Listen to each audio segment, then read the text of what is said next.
Entrenched corruption in the Iraqi military and police forces is undermining the fight against the ISIS.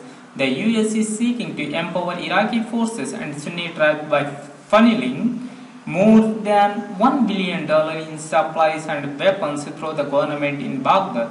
But some of the weaponry recently supplied by the army has already ended up on the black market and in the hands of Islamic State fighters, according to Iraqi officials and lawmakers.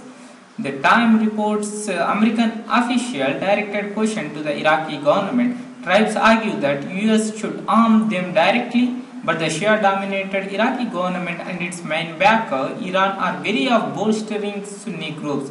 The United States is not the first player in Iraq. Iran is the first player in Iraq. They think Sunni fighters will be like militia for the Sunnis.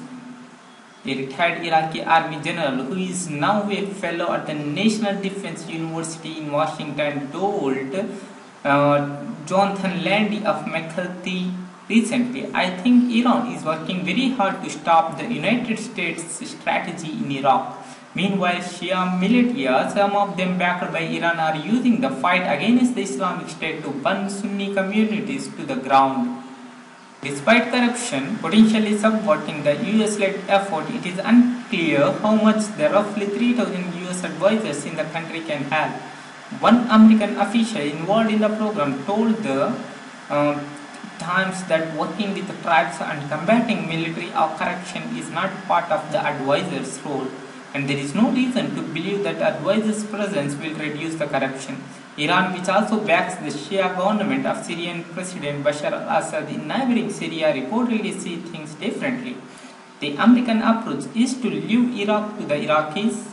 A former member of the Iraq's parliament and one-time senior advisor to former Prime Minister Nouri al-Maliki told CNN recently, the Iranians don't say leave Iraq to the Iraqis, they say leave Iraq to us.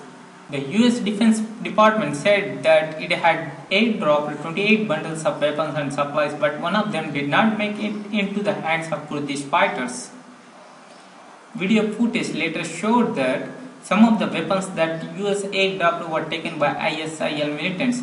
The Iranian commander insisted that US had the necessary intelligence about the ISIL deployment in the region and that their claim to have mistakenly airdropped weapons to them are as unlikely as they are untrue.